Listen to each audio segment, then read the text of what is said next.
നമ്മുടെ ഇന്ത്യയില് റോ ഏജന്റുകളുടെ എണ്ണം കൂടി വരികയാണ്. Agent Tiger, agent Kabir, agent Vikram, ഇവർക്കൊക്കെ തെളിയിക്കാനുള്ള കേസുകളാണ് ഇപ്പൊ ഇവിടെ ഇല്ലാത്തത്. ഇവരെ പോലെ തന്നെ ബുദ്ധിമാനായ ഒരു ഏജന്റാണ് പഠാൻ. രാജ്യത്തിനെതിരെ പ്രവർത്തിക്കുന്ന ജിം എന്ന തീവ്രവാദിയെ പിടിക്കാൻ വേണ്ടി ഈ പഠാൻ കാണിച്ചു കൂട്ടുന്ന പരാക്രമങ്ങളൊക്കെയാണ് ഇന്ന് നമ്മൾ കാണാൻ പോകുന്നത്. Attempt number 1. ഏതോ ഒരു പരിപാടിക്ക് പോകാൻ നിൽക്കുന്ന ഇന്ത്യൻ പ്രസിഡന്റിനും 2 സയന്റിസ്റ്റുകൾക്കും ഈ ജിമ്മിന്റെ കിഡ്നാപ്പിംഗ് ഭീഷണി ഉണ്ട് എന്ന് നേരത്തെ തന്നെ മണത്തറിഞ്ഞ നമ്മുടെ പഠാൻ പ്രസിഡന്റിന് ഫുൾ സെക്യൂരിറ്റി കൊടുത്ത് വഴി തിരിച്ചുവിടുന്നു. സെക്യൂരിറ്റി 3 മടങ്ങായി ഇൻക്രീസ് பண்ணிடுறான். പ്രസിഡന്റ് അവങ്ങളാல നെരുങ്ങ முடியாது. എന്നാൽ പിന്നെയാണ് പഠാന് മനസ്സിലായത് ജിം കിഡ്നാപ്പ് ചെയ്യാൻ പോകുന്നത് പ്രസിഡന്റിനെ അല്ല സയന്റിസ്റ്റുകളെയാണെന്ന്. അവങ്ങളുടെ ടാർഗറ്റ് നമ്മ പ്രസിഡന്റ് ഇല്ല.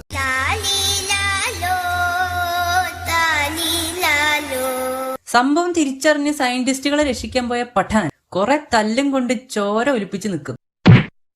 ഈ ജിമ്മാണെങ്കിലോ ഇയാളുടെ മുന്നിൽ വെച്ച് തന്നെ കൂളായിട്ട് രക്ഷപ്പെടും. Attempt number 2. ജിമ്മിനെ പിടിക്കാൻ ISI ഏജന്റായ റുബീനയെ തൂക്കിയാൽ മതി എന്ന് മനസ്സിലാക്കിയ പഠാൻ അവളെ പിടിക്കാനായിട്ട് സ്പെയിനിലേക്ക് പറക്കുന്നു. നാനും വെക്കേഷനുക്ക് പോയി ரொம்ப വർഷം ആச்சு. റുബീനയെ കണ്ടപ്പോ താൻ എന്തിനാണ് വന്നത് എന്ന കാര്യം പോലും മറന്ന് മൂപ്പര് ആറ്റിറ്റ്യൂഡൊക്കെ കാണിച്ച് ഐറ്റം ഡാൻസ് കളിക്കും. ശശിയുടെ കടയിലെ കൊഴുക്കട്ട പോലെ നിൻ കണ്ണു രണ്ടും കണ്ടാലോ ആ കൊഴുക്കട്ട പോലെ. അങ്ങനെ റുബീനയുടെ സൗന്ദര്യത്തിൽ വീണ് അവളുടെ പിന്നാലെ മണപ്പിച്ചു നടന്ന പഠാൻ എത്തിപ്പെടുന്നതോ ജിമ്മിന്റെ മുന്നിലേക്ക്. പഠാനെ പൊട്ടനാക്കാനുള്ള ജിമ്മിന്റെ പ്ലാൻ ആയിരുന്നു റുബീന.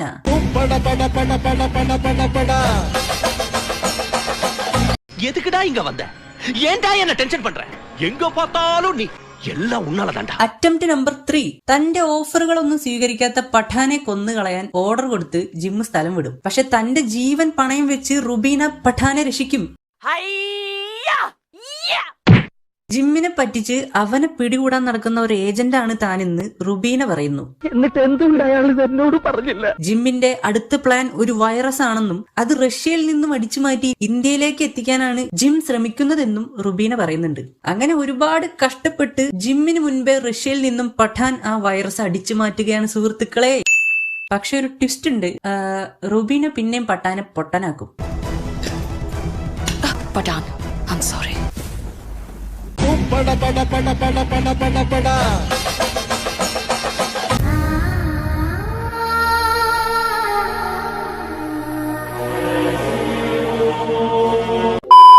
Attempt number 4.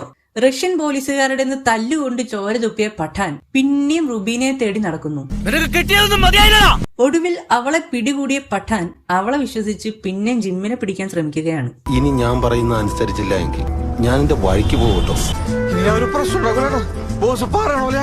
റഷ്യയിൽ നിന്നും അടിച്ചുമാറ്റിയ വൈറസ് ഒരു ലാബിൽ സൂക്ഷിച്ചിട്ടുണ്ടെന്ന് മനസ്സിലാക്കിയ പഠാൻ അത് വളരെ കഷ്ടപ്പെട്ട് കണ്ടുപിടിച്ച് തന്റെ ലാബിലേക്ക് എത്തിക്കുകയാണ്. എന്നാൽ താൻ കൊണ്ടുവന്ന സാധനത്തിൽ വൈറസിന് പകരം മിനറൽ വാട്ടർ ആണ് ജിം നിറച്ചു വെച്ചിരിക്കുന്നതെന്ന് പിന്നെയാണ് പഠാന് മനസ്സിലായത്.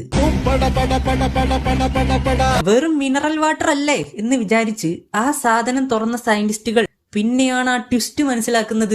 அந்த ஆர்புக்கு நடுவுல இருந்தது மினரல் வாட்டர் தான். இந்த ஆர்பில் 3 லேயர் இருக்கு. 3வது லேயர்ல இருக்கிறது தான் என் சூப்பர் ஸ்டார் രക്തവിത്ത്. അങ്ങനെ അവരുടെ കൈകൊണ്ട് തന്നെ ആ വൈറസ് ലാബില് പടർന്ന് പന്തലിക്കുകയാണ്. ആ വൈറസ് വ്യാപിക്കാതിരിക്കാൻ ആ ലാബ് തന്നെ പൊട്ടിത്തെറിപ്പിക്കേണ്ടി വരുന്നു. ഇതിനൊക്കെ നന്ദി പറയേണ്ടത് നമ്മുടെ സ്വന്തം പഠാനോട്. നിറകണ്ണുകളോട് ഞാൻ ചോദിച്ചു, വലായി കടങ്ങളൊക്കെ ഞാൻ ഇങ്ങനെ വീട്ടു. അപ്പൊ അവൻ പറഞ്ഞു, ഒരു കയ്യബദ്ധം നാറ്റുകരുത്.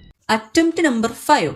തനിക്ക് കിട്ടിയ ലീഡുകളും ബുദ്ധിപരമായ തന്റെ ഐഡിയകളും ഉപയോഗിച്ച് മറ്റേ റഷ്യൻ വൈറസ് ഒരു മിസൈലിലാക്കി ഇന്ത്യയിലേക്ക് വിടാനാണ് ജിം പ്ലാൻ ചെയ്തിരിക്കുന്നതെന്ന് പഠാൻ മനസ്സിലാക്കുന്നു. അങ്ങനെ അത് തടയാൻ വേണ്ടി ഒരുപാട് കഷ്ടപ്പെട്ട് ജിമ്മിന്റെ താവളത്തിലെത്തിയ പഠാൻ ജിമ്മിനെ തോക്കിൻ മുനയിൽ നിർത്തുകയാണ്. പക്ഷെ കൊല്ലില്ല. ரொம்ப അസിംഗം പിടിച്ചോണ്ടാനേ. A few moments later. 2 ഓലക്കീറോ വെള്ള തുണി എടുത്തോളൂ എന്നെ മൂടാൻ. മിസൈലിന്റെ റിമോട്ടുമായി എങ്ങോട്ടോ ചിറക് വെച്ച് പറന്ന ജിമ്മിന്റെ പിന്നാലെ പഠാനും ചിറക് വെച്ച് പറക്കുകയാണ്. ഇതിനു മുമ്പ് നിങ്ങൾ വിമാനം ഓടിച്ചിട്ടുണ്ടോ? ഇതിനു മുമ്പ് അവൻ ഈച്ചയെ പോലും ഓടിച്ചിട്ടില്ല. പിന്നെന്താ, എങ്ങനെയൊക്കെയോ കുറെ തല്ലും കൊണ്ട് പഠാൻ ആ റിമോട്ട് എടുത്ത് ജിമ്മിനെ കൊല്ലും. ആരൊക്കെയോ ചെയ്ത പുണ്യങ്ങള് അങ്ങനെ പഠാൻ അവസാനം ജയിക്കുകയാണ്. സത്യം പറയാലോ, പഠാനെ പോലെ പൊട്ടനായ ഒരു ഏജന്റിനെ എന്റെ ജീവിതത്തിൽ ഞാൻ കണ്ടിട്ടില്ല. കൊഞ്ചം അങ്ക പാரு കണ്ണാ.